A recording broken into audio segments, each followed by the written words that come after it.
Hello and welcome to the Netsurian Q&A.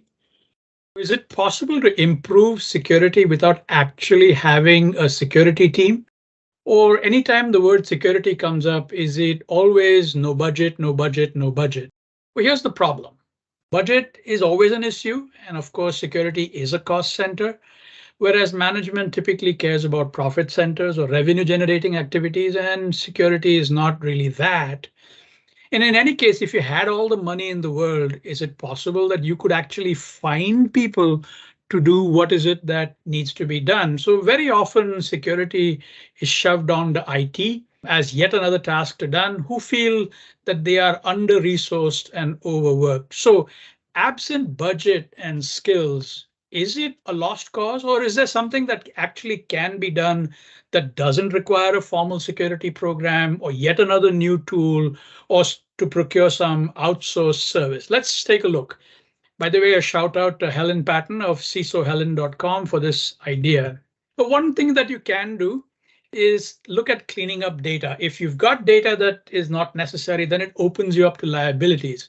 So what data are you collecting again from customers, vendors, partners, employees? Did you even need it in the first place? Are you collecting it, from some previous time gone by? If you need to collect it, how long do you need to keep it? I mean, most compliance regulations require only 1 year. Are you hoarding like a pack rat? If so, you're opening yourself up to liability. By the way, how do you delete it safely? What if it's paper? What if it's sitting in a backup in an archive somewhere? Do you delete it safely? What's not in the picture here is complicated things like least privilege or multi-factor authentication or zero trust. None of that. This is stuff that you could do well within IT. Another idea is to clean up access. Who's got access to the system? Employees maybe who have left the company, contractors who no longer serve you. Everyone's very upset when they don't have access to something because it impedes their job. But when they move jobs, leave the company, nobody is ever really complaining that they've got access that they don't need. So this falls on you to do. You could do and should do an access audit. Who's got the access to which system? And do they really need it even at this late stage? What's not in the picture here? You don't need some dedicated, trained security expert who knows all about the MITRE attack framework to do this. You can do this with IT and with the managers of the different teams. Standardized technology. Well, the reality is the longer you are in business, the more diverse the tech stack. That team needed Mac OS. This team wanted this particular ticketing system. Complex IT makes for complex security. Securing all of that complexity becomes difficult. What can you do? Well, you could first of all conduct an asset inventory and identify for the first part, what is it that you have connected to the network? Maybe you have some ancient systems still running XP or 2003. The vendor has stopped supplying security updates to these things. Can they be chucked? You could think about minimizing and standardizing desktops, laptops, and tablets. You don't really need that wide variety.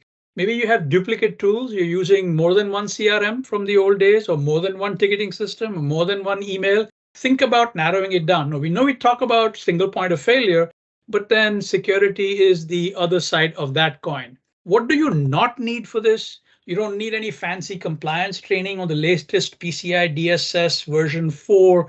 Nor do you need the NIST control framework. This is something you can do readily with IT teams. Last on my list is ask your vendors for security advice. Usually you'll find them thrilled to be consulted. They've after all put out detailed security hardening guidance, and they usually bemoan the fact that no one ever seems to read the 50-page manual that they supplied. Well, they'd often be very happy to review your implementation, review your configuration. Most often this is free. And if it isn't, then it's time to ask a hard question as to why they are your vendor. What's not in the picture here? There's no fancy SOC 2 audit. You don't need a third-party risk management program. So it's really not that you cannot do anything without a budget. You can improve security without a security team if you put your mind to it. Thank you.